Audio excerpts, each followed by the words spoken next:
హరిప్రసాద్ గారు. ధన్యవాదాలు అధ్యక్ష.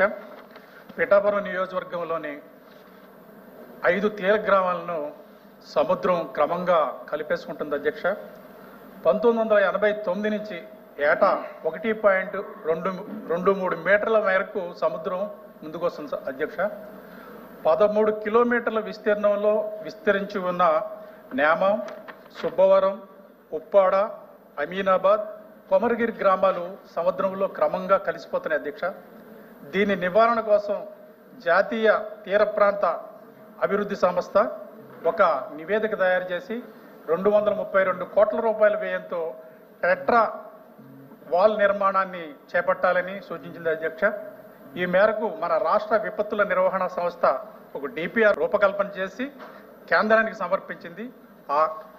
ఆ నివేదిక ప్రస్తుతం సలహా కమిటీ ఆధ్వర్యంలో ఉంది. ఈ కమిటీ దీని ఆమోదాన్ని తొందరగా తెలిపి ఆ గ్రామాలను రక్షించవలసిందిగా మీ ద్వారా ప్రభుత్వానికి విజ్ఞప్తి చేస్తున్నారు అధ్యక్ష.